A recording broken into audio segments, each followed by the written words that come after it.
देखिए, आज हम लोग पढ़ेंगे अकार्बनिक रसायन। जो हम पढ़ रहे थे पहला चैप्टर तत्वों का निष्कर्षण, उसका ऑब्जेक्टिव देख रहे हैं। क्या ऑब्जेक्टिव है, इसको ऑब्जेक्टिव हम लोग देखते हैं। कहता है कि कोई खनिज अयस्क कहलाता है यदि धातु। कोई खनिज कब अयस्क कहलाएगा? तो अयस्क कहलाने के लिए अयस्क का परिभाषा हम बताए थे कि वह सुगमतापूर्वक आसानी से प्राप्त किया जा सकता है। तो इनमें सबसे कोई भी अयस्क अयस्क कहलाता है कब? तो इसका होगा आंसर सी, कि इसमें लाभदायक रूप से प्राप्त किया जा सकता है। निम्नलिखित में से कौन सा धातु लवण के जलीय विलयन के वैद्युत अपघटन से प्राप्त नहीं किया जा सकता? तो कौन से धातु है जिसको जलीय विलयन को लवण वैद्युत अपघटन के दौरान नहीं प्राप्त किया जा सकता? ये जी को प्राप्त कर सकते हैं, बोरॉन। मैग्नीशियम को नहीं प्राप्त कर सकते हैं, कॉपर को प्राप्त करते हैं, क्रोमियम को प्राप्त कर सकते हैं।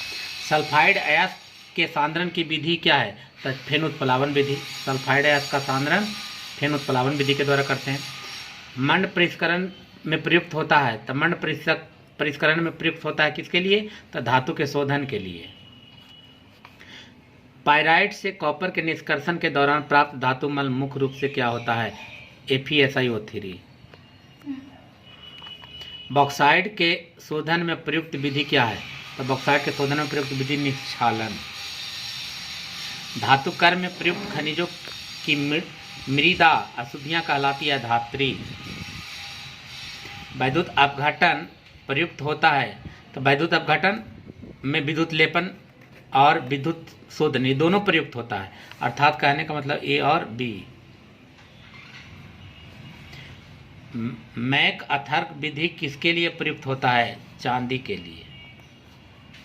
कॉपर के वैद्युत शोधन में गोल्ड की थोड़ी सी मात्रा किस रूप में जमा होती है? एनोड पंख के रूप में। किसके धातु कर्म में एल्यूमिनोतापीय विधि का प्रयुक्त होता है? क्रोमियम। अर्धचालक में प्रयुक्त सिलिकॉन तत्व का शोधन होता है किस विधि के द्वारा? मंड परिष्करण विधि के द्वारा। परगलन में एक अतिरिक्त पदार्थ मिलाया जाता है जो अशुद्धि से संयोग करके गलनीय उत्पाद बनाता है, उसे क्या कहते हैं? उसे हम लोग गालक कहते हैं। भट्ठी में क्षारीय स्तर दिया जाता है। भट्ठी में क्षारीय स्तर किसका दिया जाता है? निस्तापित डोलोमाइट का। पृथ्वी की सतह पर सर्वाधिक प्राप्त तत्व कौन है? पृथ्वी की सतह में प्राप्त तत्व एल्युमिनियम। कौन सा कथन असत्य है? कैलामीन और सिडेराइट कार्बोनेट है, सही है। जिंक ब्लेड और आयरन पैराइड सल्फाइड है, सही है। अर्जेंटाइन कोपराइट ऑक्साइड है, नहीं। लेड का परिष्करण किया जाता है खरपन विधि के द्वारा। धातु की चमक का कारण क्या है? इलेक्ट्रॉनों का मुक्त होना। किसी पायस को नष्ट किया जा सकता है विद्युत कण संचलन के द्वारा।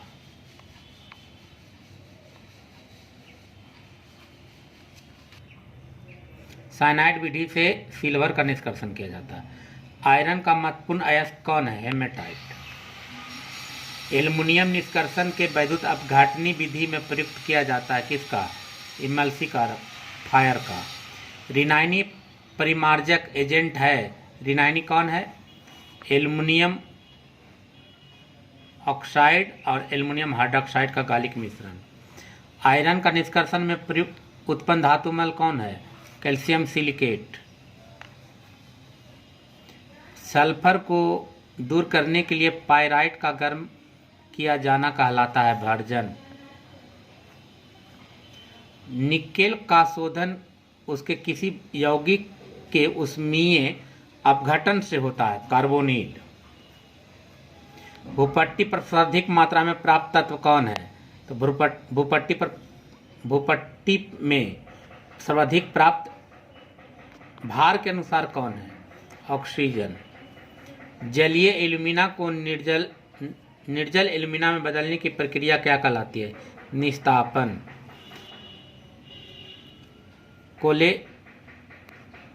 कोलेमेनाइट है। कोलेमेनाइट क्या है? Calcium Ca2B6O11 × 5H2O। थर्माइट विधि का अपचायक होता है कौन? सोडियम। सदैव मुक्त अवस्था में पाए जाने वाली तत्व मुक्त अवस्था में पाए जाने वाली गोल्ड भी है और सिल्वर भी है। मैग्नीज गोल्ड और सिल्वर दोनों है, लेकिन अगर एक वैकल्पिक है तो इसके आधार से गोल्ड हो जाएगा।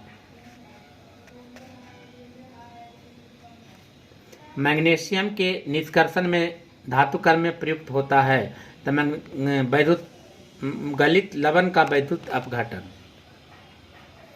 साइनाइड विधि में उपयोग में किस धातु का निष्कर्षण किया जाता है? चांदी का। निम्नलिखित में क्यूप्रस ऑक्साइड क्या है? क्यूप्राइट। सभी अयस्क खनिज हैं किंतु सभी खनिज अयस्क नहीं है। क्यों? क्योंकि हम पढ़े हैं कि सभी खनिजों के धातु का निष्कर्षण मिथ्यावैभवी के साथ नहीं किया जाता है। सोडियम निष्कर्षण में प्रयुक्त विधि कहलाती है बेयर विधि, संपर्क विधि, थर्माइट विधि, डाउन विधि। ऑक्साइड अयस्क से धातु निष्कर्षण के समान विधि क्या है? कार्बन के साथ अपचयन। निम्नलिखित में कौन सा आयरन का अयस्क नहीं है? आयरन का अयस्क कैल्सीलाइट नहीं है। धातु शोधन में मंडन परिष्करण विधि किस सिद्धांत पर आधारित है? तब धातु शोधन में मंडन परिष्करण विधि गलित अवस्था की अशुद्धि में अधिक विलयता होती है इसमें, इसीलिए इसके आधार से ही आपका हो जाएगा डी। पीबी और एसएन का उपयोग मुख्य अयस्क से निष्कर्षण होता है कार्बन अपचयन द्वारा।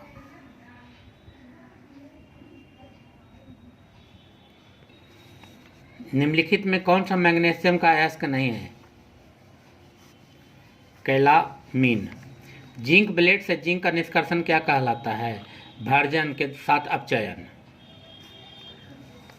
सल्फाइड अयस्क के अपचयन के पुनर्भर्जन के लाभ के संदर्भ में कौन सा कथन सत्य नहीं है? तालाब के संदर्भ में हाइड्रोजन उपयुक्त अपचायक नहीं होता है। धातु के सल्फाइड अयस्क का सांद्रण सामान्यतः प्लवन विधि से करते हैं। निम्नलिखित में कौन सा सल्फाइड अयस्क इसका अपवाद है और रासायनिक निष्ठालन द्वारा सांद्रित किया जाता है? अर्जेंटेनाइट। निम्नलिखित में कौन सा एल्युमिनियम का अयस्क नहीं है? एंग्लेसाइट। सल्फाइड अयस्क से कॉपर का निष्कर्षण किस विधि के द्वारा किया जाता है? अपचयन विधि के द्वारा, स्वतः अपचयन। ऑक्साइड अयस्क से आयरन का निष्कर्षण किस विधि के द्वारा किया जाता है? कार्बन मोनो अपचयन। फेरिक फेन उत्प्लावन विधि द्वारा किस प्रकार के अयस्कों का सांद्रण किया जाता है? तो हम जानते हैं कि सल्फाइड अयस्क का सांद्रण किया जाता है। मैग्नेटाइट किस धातु के निष्कर्षण में किया जाता है? मैग्नेटाइट लोहा का निष्कर्षण में किया जाता है। गैलेना किस धातु का अयस्क है? लेड का, पीवी का। फुल्स गोल्ड किसे कहा जाता है? ये बार बार पूछता है। Fe2 को फुल्स गोल्ड कहा जाता है। मैलेकाइट अयस्क होता है कॉपर का। कैल्कोपाइराइट का सूत्र क्या होता है? CuFeS2, copper pyrite. निम्नलिखित में कौन सा अयस्क एल्युमिनियम का नहीं है? बॉक्साइट है, कोरंडम है, डायस्पार है, एल्गुराइट नहीं है।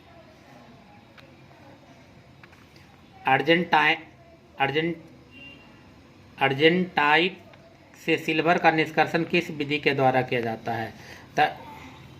संकर लवण बनाकर। लोहा का खनिज है, लोहा का खनिज कौन है? हेमेटाइट। निम्नलिखित में कौन मैग्नीशियम का अयस्क नहीं है? तो मैग्नीशियम का अयस्क जिप्सम नहीं है।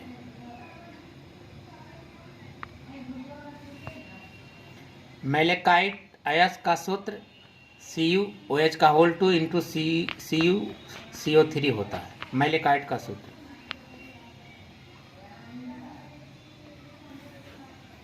कच्चा लोहा में कौन सा तत्व अधिक मात्रा में अशुद्धि के रूप में पाया जाता है? कार्बन। समीकरण दिया है 4m + 8Cn - + 2H2O + O2 से बनाया एक जटिल लवण का निर्माण किया है, प्लस 4 OH आयन से धातु M होता है, तो धातु कौन होगा? Ag, Au। स्वतः अपचयन विधि से निम्नलिखित में कौन से धातु का निष्कर्षण किया जाता है? स्वतः अपचयन विधि के द्वारा Cu और Ag का निष्कर्षण किया जाता है।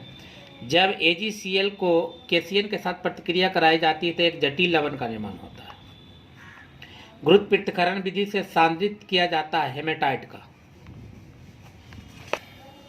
निम्नलिखित में किस अयस्क का सांद्रण रासायनिक लीचिंग विधि के द्वारा किया जाता है? अर्जेंटाइनटेनाइट का।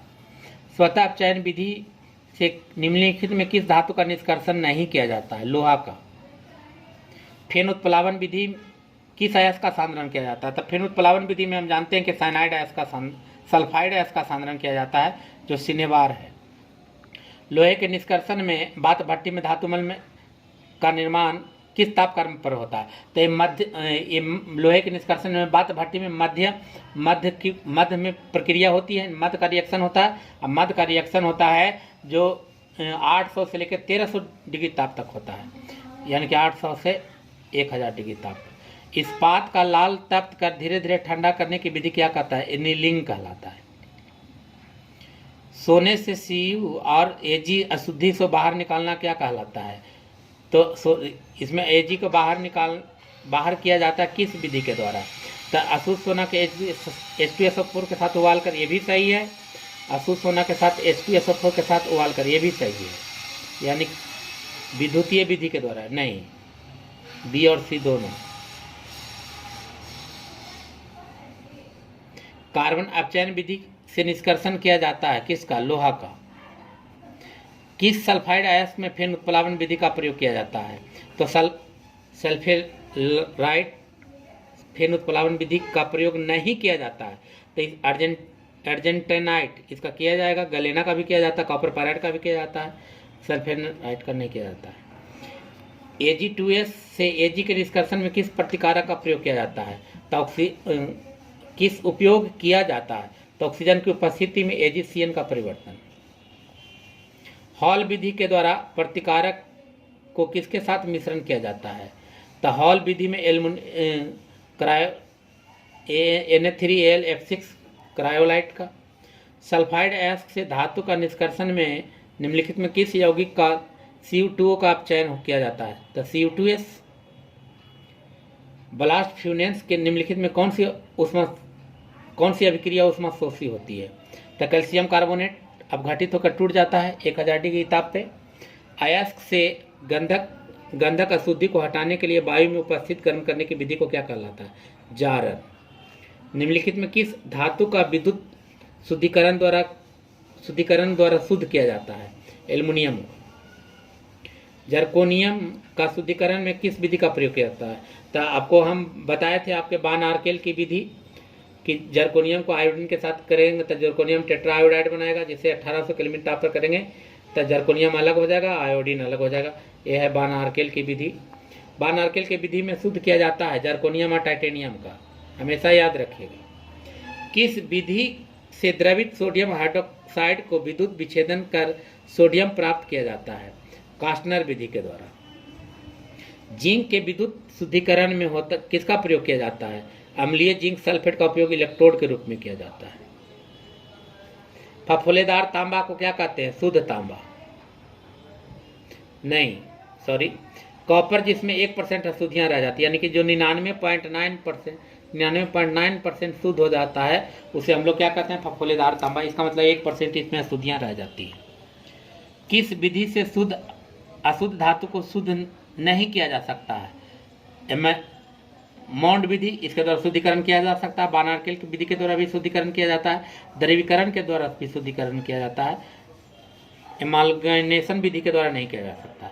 निम्नलिखित में कौन सा विद्युतीय विधि द्वारा निष्कर्षण नहीं किया जा सकता? किसका निष्कर्षण? लोहा का निष्कर्षण विद्युतीय विधिकरण के द्वारा नहीं किया जा सकता। व्यावसायिक लोहा का सबसे शुद्धतम रूप क्या है? पिटवा लोहा। व्यावसायिक लोहा का सबसे शुद्धतम रूप पिटवा लोहा है।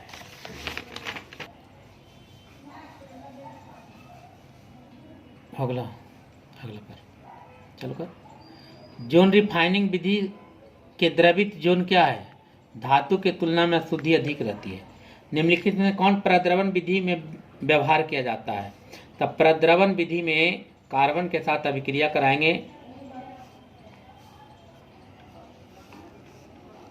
निकेल के शुद्धिकरण में विधि Na+CO NiCO4 प्लस Na+CO2, इसको हम लोग कौन सा विधि कहते हैं? मॉन्ड विधि, जो हम आपको बताए थे धातु के शुद्धिकरण में।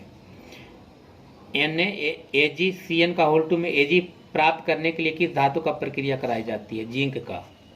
निम्नलिखित में किसमें कैल्शियम और मैग्नीशियम दोनों उपस्थित होते हैं? तो डोलोमाइट में कैल्शियम और मैग्नीशियम दोनों उपस्थित होते हैं।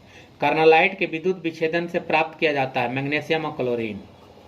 किस धातुकर्म में क्यूपलेशन विधि का उपयोग किया जाता है? Ag चांदी का।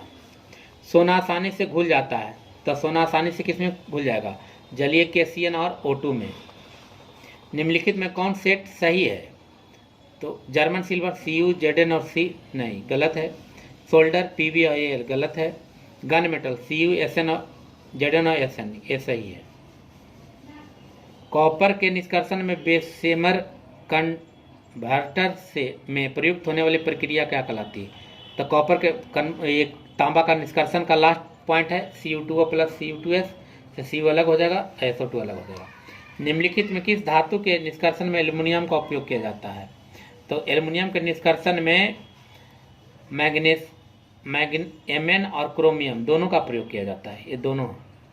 फेन उत्प्लावन विधि में प्रयुक्त समानता उपयोग नहीं होने वाला कलेक्टर्स कौन सा है? नारियल का तेल।